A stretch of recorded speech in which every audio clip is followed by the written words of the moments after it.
Muy buenas tardes con todas las personas que se unen una vez más a esta transmisión de Indimedia y Ecuador Today, en este segmento de entrevistas en el cual buscamos ofrecer a las personas, ofrecer a la comunidad un espacio desde el cual se pueda conversar, desde el cual se pueda abordar la temática coyunturales que vamos viviendo en este caso en la sociedad ecuatoriana. El día de hoy nos acompaña Gabriela Gallardo, y es parte del movimiento guevarista y también es parte de quienes están siendo acusados y perseguidos políticamente de parte del gobierno de Guillermo Lasso a través de una serie de denuncias y procesos judiciales. Un saludo con todos y todas. Primero que nada, agradecer, como siempre, por el espacio, por darnos de alguna manera voz en medio de un periodo y un proceso tan largo, tan complejo, tan vulnerador, y que obviamente no hemos tenido como la apertura por parte de los medios tradicionales para denunciar la situación que hemos vivido durante todo este tiempo. Así es que nosotros agradecemos siempre y felicitamos la labor de los medios de comunicación alternativos que nos brindan de alguna manera información más objetiva y más clara, ¿no?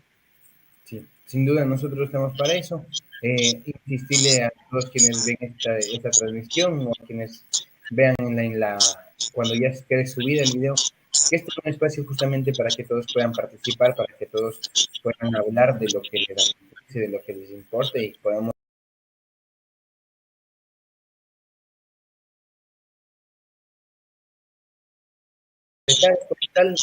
vamos al grano. Cuéntanos, Gabriela, eh, lo que se sabe es que a partir del 2022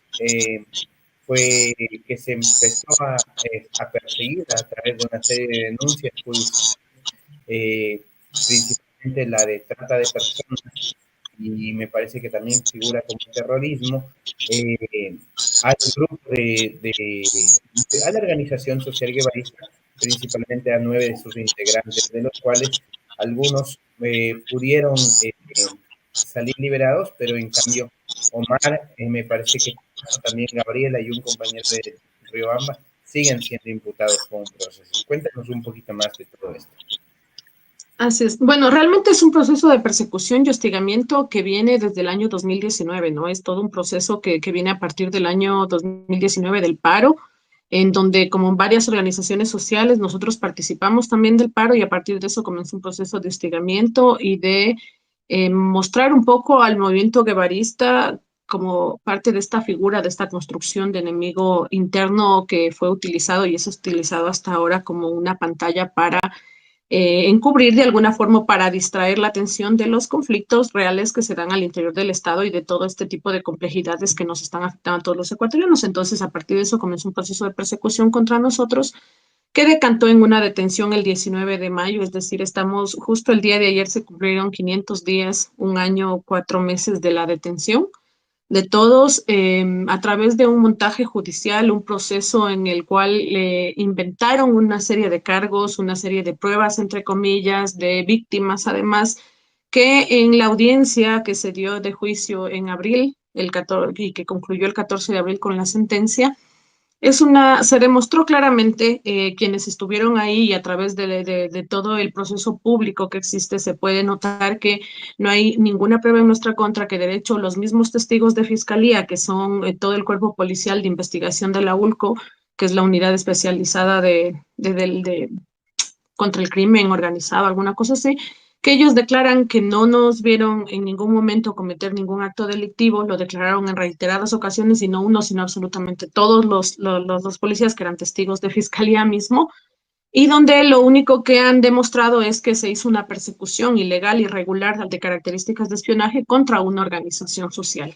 Es decir, no, nos tomaban fotografías en momentos familiares, en viajes familiares, en espacios laborales, en espacios de socialización con amigos. Yo personalmente en el seguimiento a mí fotografías con mi hijo menor de edad, que en ese momento tenía 11 años, en un viaje familiar y cosas por el estilo, ¿no? Entonces, lo que han demostrado básicamente es que hay un proceso de hostigamiento y que además hay una terrible corrupción que yo creo que lo único que hace es incrementar lo que ya teníamos desde antes, que es una desconfianza en el sistema judicial. En este sentido, creo que es importante y un poco lo que siempre hemos recalcado es, no es el tema solo de la persecución política, que claro que es muy grave porque al final de cuentas la disidencia política es un derecho de las personas, la organización es un derecho de las personas y que está consagrado en nuestra Constitución,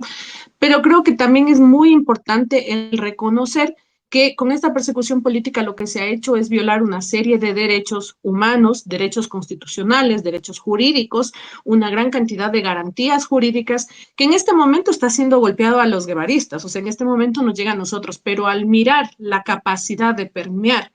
corruptamente el sistema de justicia, nos debería hacer por lo menos reflexionar si el día de mañana puede ser cualquiera de quienes nos está viendo en este momento, porque no le cayó bien a alguien, porque tiene una diferencia política, o sea, un proceso de una audiencia en donde se demostró que no existía ningún elemento material para una sentencia, y a pesar de eso se dio la sentencia por influencia de la Embajada de Estados Unidos. Nosotros lo denunciamos en varias ocasiones que los últimos 2 días de audiencia se presentaron directamente en la sala y a puerta abierta funcionarios de la Embajada de Estados Unidos con traductores, con todo, y en su momento se reunieron con los jueces, porque ellos ingresaron por una sala externa que va a dar al pasillo por donde se reúnen los jueces. No tenemos como pruebas de ello, pero sabemos que en ese espacio también se reunían los jueces para dar la sentencia. Entonces, yo creo que sí es importante, por lo menos, el preguntarnos qué hace ahí la embajada y cómo es que la embajada accede a espacios que son como privados para los jueces, para la deliberación, por ejemplo. Entonces, a partir de eso, creo que es importante el que reconozcamos que como Estado existe, o sea, la violación a los derechos del movimiento guevarista de los 9 procesados es una violación al Estado constitucional de derechos, que es mucho más grave, porque implica generar precedentes para que el día de mañana cualquier persona pueda ser perseguido y pueda ser condenada sin ningún tipo de garantías jurisdiccionales, sin ningún tipo de garantías del debido proceso, del derecho a la defensa y de todo lo que implica y que nos garantiza de alguna forma la Constitución de la República y toda la normativa que deviene de ello. Además, si bien es cierto, comentarles un poco de que si bien es cierto, tanto Mar, Carlos y yo hemos sido sentenciados a 16, 13 y 5 años y medio respectivamente, los otros 6 compañeros no es que están liberados, porque ellos han tenido en la audiencia primera de juicio, que es la primera instancia, fueron ratificados en su inocencia. Sin embargo, en este momento, después de 4 meses y medio que hemos recibido la sentencia escrita, a pesar de que la normativa dice que los jueces tienen 10 días de plazo para emitir la sentencia escrita luego del oral, hemos esperado casi 5 meses. Y cuando por fin la hemos recibido para poder hacer la apelación, Fiscalía también apela y solicita que se sentencie y se condene a los 6 compañeros que ya fueron ratificados en la inocencia en primera instancia y ellos solicitan que en segunda instancia se les condene. Entonces, los 6 compañeros que si bien es cierto ahora están libres, pueden ser tranquilamente, si es que existe esta presión, si es que persiste esta violación por parte del Estado, pueden ser detenidos y sentenciados a partir de la apelación que realiza Fiscalía. Entonces, es importante reconocer que seguimos siendo 9 los procesados y las procesadas, a pesar de que 3 tenemos sentencia. Sí, gracias por también recalcarnos ese punto. Indudablemente también este es un ejemplo de cómo el Estado, en este caso el Estado ecuatoriano, ha actuado en contra de las organizaciones sociales. Como tú mencionas mismo, Gabriela, en este caso del movimiento guevarista, pero fueron los líderes de Luruncoto hace 10 años y han sido varios dirigentes, varias personas, varias organizaciones, blanco justamente de este ataque, de esta persecución. Para contextualizarnos más en lo que ha pasado en estos días, el fin de semana hubo esta denuncia de que estaban trasladando a Omar Campo Verde sin razón alguna, sin tener ahí una justificación legal para hacerlo. Cuéntanos qué has podido saber tú de este traslado, si has podido saber cómo es Omar. Cuéntanos un poco de esta situación que se dio este fin de semana. Sí, justamente él se encontraba en un centro de privación provisional de libertad, que es la cárcel de acá del Inca. Además, participando en una serie de actividades en beneficio de sus compañeros, creó un colectivo que se dedica a hacer, que se llama Pepe Libre, que hace un boletín que no existía antes en el centro.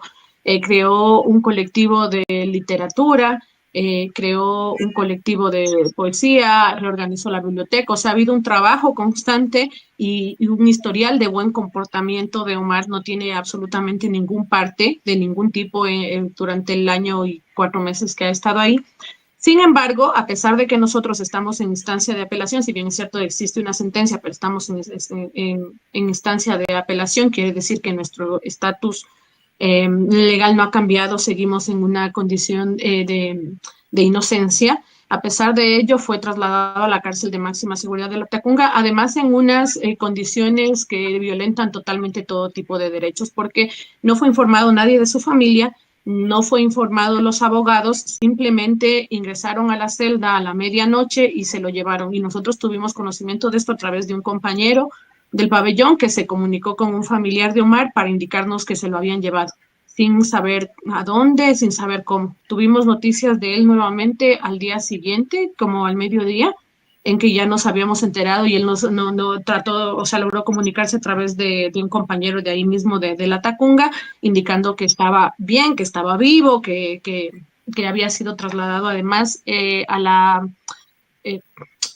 pabellón de máxima seguridad, que es un pabellón con unas condiciones restrictivas máximas, a pesar de que, de acuerdo al reglamento mismo del SNAI, el puntaje de Omar no da para estar en un pabellón de máxima seguridad, sino de mediana seguridad, porque existe una forma de cálculo que se hace un puntaje que tiene que ver con el número de años de sentencia, tiene que ver con el comportamiento, con si ha habido víctimas mortales, si ha habido uso de violencia y todo esto, e incluso la participación en actividades en el centro anterior, su comportamiento, que a Omar no le llega al puntaje de unos 15 puntos, cuando en mediana seguridad tienen que estar de 11 a 20 puntos. Es decir, él le correspondía estar en mediana seguridad, sin embargo le mandan a máxima seguridad, que es un espacio con condiciones terriblemente restrictivas, además que está caracterizada porque las demás personas privadas de libertad de ahí son personas que han cometido crímenes violentos. Por lo general, quienes tienen sentencias de más de 22 años y que han cometido crímenes en donde han sido asesinatos con uso de violencia, con uso de crueldad y todo esto, y él está en esas condiciones. Entonces, eh, a nosotros nos preocupa mucho de que eso sea una estrategia para que la vida de Omar pueda correr peligro, como ya hemos visto. O sea, sería importante, por ejemplo, mirar un poco lo que pasó con Víctor Guayas, el compañero que pertenecía a la comunidad de Río Blanco, que en su proceso de lucha por la tierra en contra de la minería fue detenido y que fue víctima de una de las masacres que se realizó en la penitenciaría, que fue decapitado. Entonces, estamos hablando de que existe un riesgo real de que miembros de organizaciones sociales, líderes sociales, sufran, sean víctimas mortales en estas masacres carcelarias. No es que las masacres carcelarias involucran solo a quienes pertenecen a bandas de narcotráfico, sino que en realidad todas las personas privadas de libertad están expuestas a esto, y entre esos a líderes sociales que quisiera creer que no va a ser intencionalmente víctima, además, o sea, que no es una víctima colateral, sino que hay una intencionalidad, porque sí nos preocupa mucho que además es trasladado solo él. Eso implica que hay una necesidad también de división y de cortar como la moral y la activación política de los compañeros, es decir, los dos compañeros que estaban todavía detenidos y que estaban en la cárcel del Inca de pronto son separados a pesar de tener sentencias similares. Eso creo que nos da, a pesar de que fueron muchas personas, alrededor de 290 personas sacadas en estas mismas condiciones desde el Inca para ser llevadas a la Tacunga, sí es de llamar la atención, porque en el caso de Omar lo mueven al otro compañero y lo que hacen es más bien separar, como una manera también de afectar la moral y la seguridad de los compañeros que son presos políticos. Sí, justamente eso te iba a preguntar, porque parte de las denuncias o de lo que la gente intentaba comunicar alrededor de lo que fue la detención y el proceso que se elabora a partir de los nuevos compañeros es justamente estos intentos de separar, incluso cuando estaban detenidos, no mantenerlos detenidos dentro de los mismos lugares, dispersarlos para enfrentar, ¿no? Me parece que eso es una muestra más de cómo en este caso el Estado está operando con el fin de desmovilizar a la gente, controlando todo lo que implica la organización social y las demandas que desde la organización social se están buscando. Eh, ¿cuál, ¿Cuál es ahora su perspectiva o más allá de este trabajo legal que se está haciendo alrededor de los casos, de cómo se están llevando, cómo se están posicionando frente a la coyuntura? social y política que estamos viviendo hoy en día en el país? Bueno, yo sí creo que hay algo que tenemos que evaluar todos y todas las ecuatorianas y es un poco declaraciones que ha dado, por ejemplo, uno de los candidatos en donde frontalmente ha dicho que no va a perseguir la corrupción que se ha dado en este gobierno. Y cuando hablamos de corrupción, no solo hablamos de los vínculos con el narcotráfico, no solo hablamos de temas de enriquecimiento ilícito, también hablamos de cómo se ha utilizado el sistema de justicia, de cómo el sistema de justicia ha sido utilizado para perseguir a luchadores y luchadoras sociales, cómo vimos lo que pasó en el paro del 2019, lo que pasó en el paro del 2022, lo que ha pasado en las distintas luchas por tierra, por agua, en contra de la minería y cómo personas han sido judicializadas utilizando de forma corrupta el sistema de justicia. Entonces, a mí sí me parece que es importante que analicemos si de verdad estamos dispuestos a un gobierno que no vaya a perseguir una corrupción que ha sido descarada, que ha atentado contra la vida, contra los derechos de muchas personas en el país, que es que lo que nos tiene hoy por hoy en una situación de inseguridad, porque hay que reconocer que sí, el Ecuador está en una crisis de seguridad, pero esa crisis no está vinculada solo a los tratos con el narcotráfico, está vinculado a una situación económica, social, política, una crisis social realmente del Ecuador, jóvenes que no tienen alternativas de la vida, lo único que ha hecho el Estado en los últimos años es brindarle mano de obra barata a las bandas narcodelictivas. Muchachos que no tienen ninguna otra posibilidad en la vida, que no tienen ninguna otra opción, que no pueden acceder a las universidades, que no pueden acceder a un trabajo digno, que el trabajo está cada vez más precarizado. En condiciones, hemos encontrado en los últimos años varias situaciones donde hay condiciones de trabajo casi esclavo, de esclavitud moderna, y en esas condiciones un muchacho en un barrio popular, sin acceso ni a servicios, o sea, la única alternativa que le queda es involucrarse en bandas delictivas. Entonces, es un poco reconocer cuál es la situación en la que tenemos en el país y también el deber que tenemos como, más allá de las elecciones, quiero decir, porque al final de cuentas a veces el tema electoral nos hace lavarnos quizás un poco la conciencia de la responsabilidad que tenemos como sociedad de seguir actuando cotidianamente. No se trata de ir un día cada 4 años, dar un voto y de esperar que el mundo lo resuelva, que políticos que además siempre representan a las clases de poder lo resuelvan, sino la responsabilidad que tenemos como organizaciones, como seres humanos, como parte de la sociedad, de diferentes colectividades, desde ser padres de familia, desde pertenecer a una universidad, a un colegio, a un barrio, a una comunidad, para seguir actuando y transformando la sociedad desde lo más básico, ¿no? Entendiendo justamente que el Estado no ha asumido históricamente la responsabilidad que tiene sobre el bienestar de la población y nosotros somos los únicos que podemos hacerlo y exigirlo también. Eh, Efectivamente así es. No solo las organizaciones sociales, sino en algún punto nosotros como medios militantes, como medios alternativos, tenemos esa responsabilidad también de empezar a exigir a que al Estado que se cumpla